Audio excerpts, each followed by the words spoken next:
Tomorrow morning, one of two things is going to happen. Either the silver market finally breaks the way the physical world has been demanding for weeks, or it gets crushed one more time by people who have done this before and got away with it every single time. I am going to show you exactly which one I think it is. And more importantly, I am going to show you the evidence so you can decide for yourself.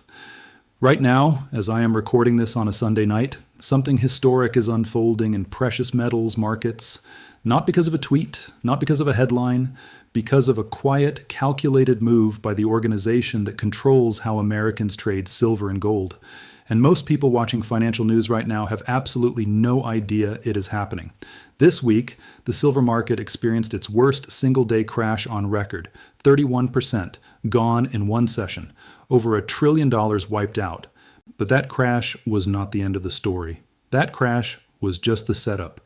Because now, heading into Monday's opening, we have margin hikes, physical shortages, a brand new Fed chair, Bitcoin on the edge of collapse, and rising tensions in the Middle East all converging at the exact same moment. I have spent the entire weekend going through every piece of data I could find: vault flows, dealer reports, futures positioning, premium spreads between East and West. And what I found is going to completely change how you look at what is happening in this market. Let's get into it. Friday was brutal. Silver dropped 31% in a single trading session. That is the largest single-day decline this market has ever recorded. Not in the last decade. Ever. $1.1 trillion vanished from the precious metals market in hours. Traders who had been riding a historic rally, 9 straight months of gains for silver, the longest winning streak in recorded history, watched their accounts get annihilated in real time. Gold was not spared either. It dropped sharply, erasing billions in value before stabilizing. Now here's what everyone reported afterward. Margin calls flooding in everywhere. Stop losses triggering in a cascade. Leveraged positions being liquidated automatically. The system was selling people out whether they wanted it to or not.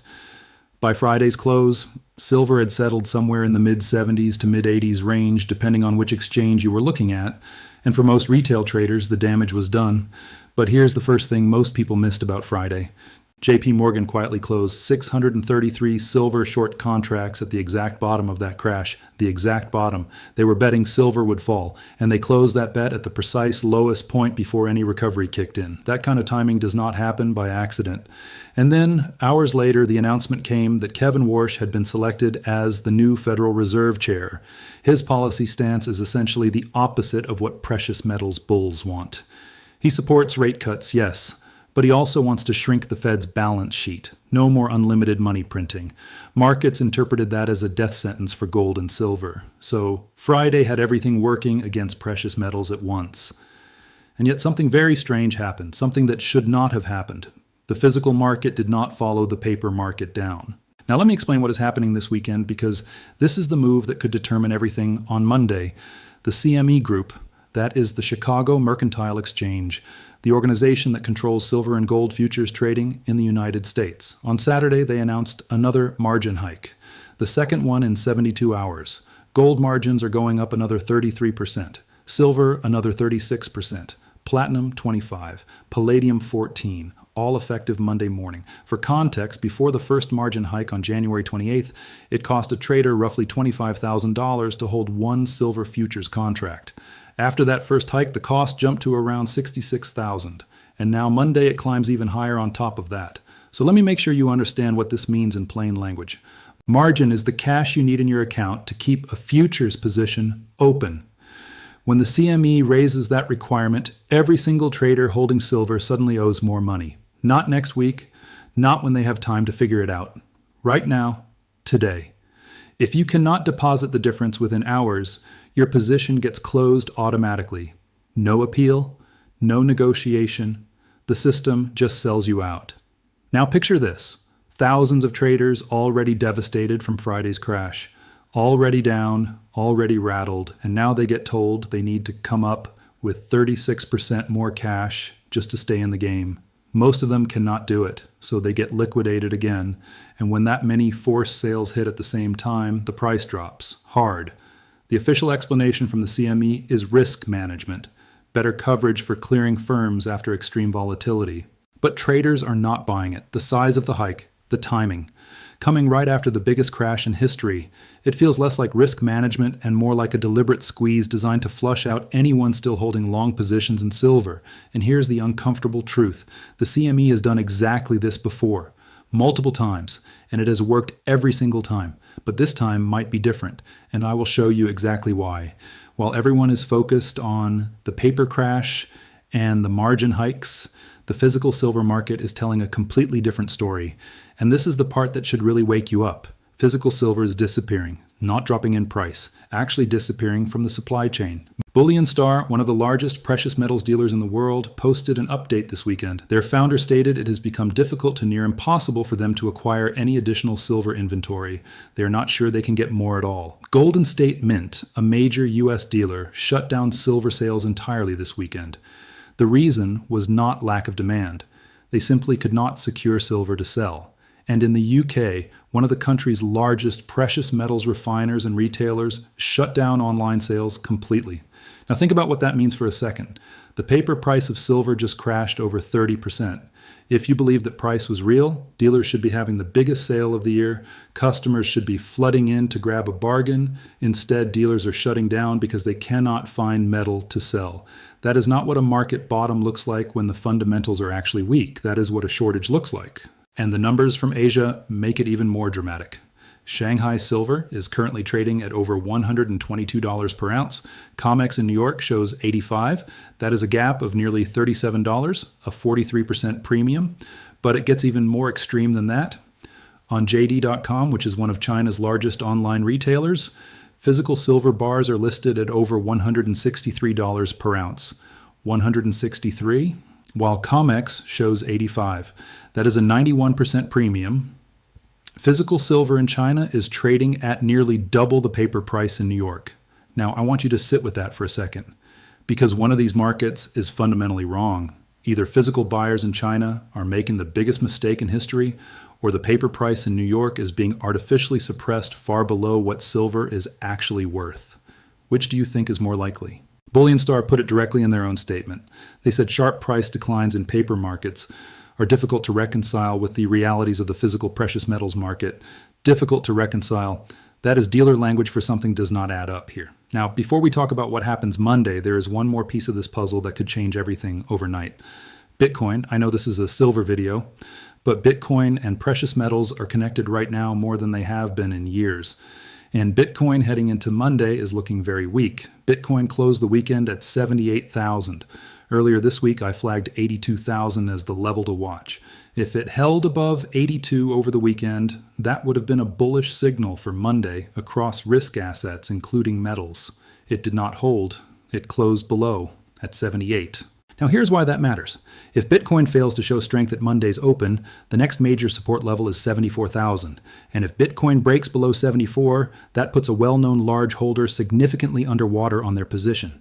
That is a psychological level that could trigger another wave of panic selling across crypto and then spill directly into everything else.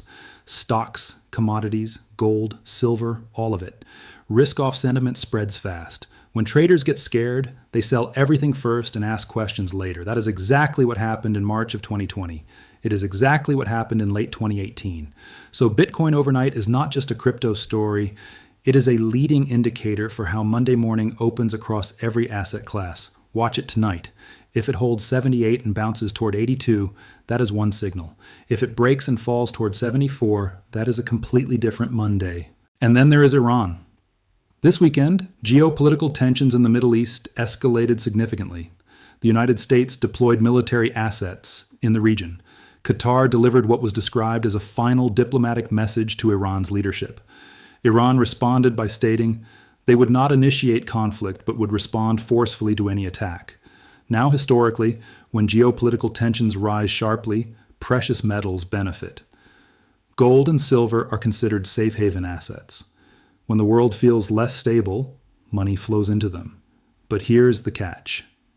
In the very first moments of a crisis, before safe haven buying kicks in, there is usually a panic sell phase. Traders scramble for cash. Everything drops first. Then the safe haven flows come in and push metals back up. So if something escalates overnight between now and Monday's open, the initial reaction could actually be negative for silver short term before reversing sharply higher. This is one more variable that makes Monday's opening genuinely unpredictable in the short term. Let me lay out the two most likely scenarios for what happens when U.S. markets open on Monday morning. And I want to be completely straight with you. I am not going to pretend I know which one plays out. Anyone who tells you they know for certain is either lying or selling something. Scenario 1. The paper market wins again. Short term. CME margin hikes take effect. Traders who survived Friday now need to post 33 to 36% more capital. Most of them cannot. More forced liquidation hits. Combined with Bitcoin weakness, Dow futures already down 300 points, and the Warsh appointment still weighing on sentiment, we see another leg down in silver before any recovery. This is the scenario where the system does exactly what it has done before, squeezes out the retail traders, crushes the price, and buys time. If this happens, silver could test lower levels before finding a real bottom, and anyone holding leveraged positions on Monday morning without enough cash buffer is at serious risk of being wiped out. Scenario 2. Physical reality overwhelms paper. Monday becomes the inflection point. Here's why this scenario is actually more credible than it sounds. JP Morgan already covered their shorts at the bottom Friday. That means one of the biggest institutional players in silver has already exited their bearish bet.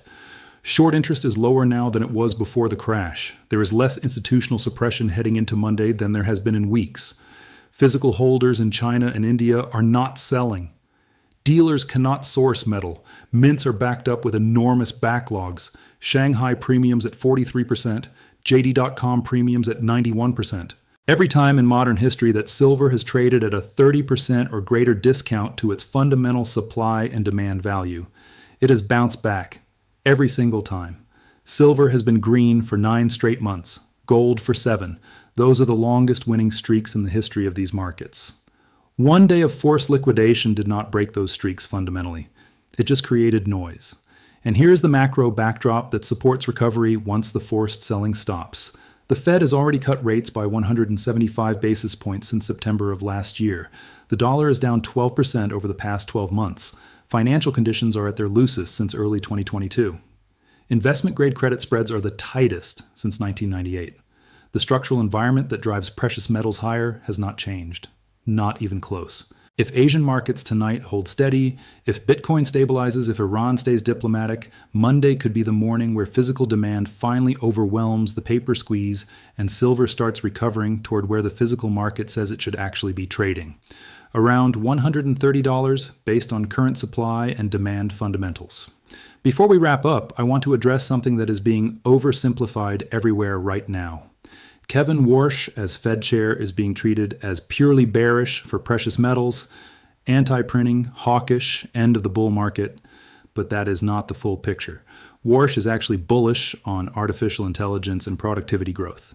He believes that AI-driven gains in economic output allow the economy to expand rapidly without triggering the kind of inflation that would normally force the Fed to raise rates. What that means practically is he has political cover to support rate cuts even in a strong economy. He wants fiscal discipline on the balance sheet, yes, but rate cuts without quantitative easing is not the same as rate hikes. The market's initial reaction on Friday was a knee-jerk sell-off based on the headline. But as traders dig deeper into what Warsh actually believes, the picture becomes less bearish for precious metals than Friday's crash suggested. This is important context for Monday. The Warsh factor may already be priced in after Friday's sell-off. Here's exactly what matters in the next 24 hours. 3 things to watch. First, Asian markets tonight. Shanghai futures open first. If Shanghai silver holds at or above 122 while COMEX is closed, that tells you physical demand in Asia is not rattled by the margin hikes. That is bullish. If Shanghai gaps down hard and follows COMEX lower, the selling pressure has gone global. That is bearish. Second, Bitcoin overnight. Needs to hold 78 at absolute minimum. If it breaks 74, expect contagion selling across everything. If it holds and pushes back toward 82, risk appetite is returning. Third, any Iran headlines before Monday morning. Military escalation changes everything. Diplomacy holding means one less variable to worry about. Here's what I want you to take away from tonight. The paper market and the physical market are telling completely opposite stories right now. The gap between them is wider than it has been in modern history. Paper says silver is cheap and falling. Physical says silver is scarce, in demand, and being bought aggressively by the rest of the world while Americans panic sell. One of these realities is going to win. The margin hikes are real. The forced liquidation risk on Monday is real. If you are holding leveraged positions without adequate cash reserves, you need to understand that risk clearly. But the physical shortage is also real. The premiums in Asia are also real. The 9-month winning streak and the structural macro backdrop are also real. Monday is not a day to make emotional decisions. It is a day to watch, to gather information, to let the data tell you what is actually happening before you act. The next 24 hours will answer questions that have been building all week. Asian markets tonight set the tone. Monday morning U.S. Open delivers the verdict. Stay sharp, watch the numbers, and make decisions based on evidence, not headlines. That is all for tonight. Drop your thoughts in the comments. What do you think Monday brings? I want to hear from you.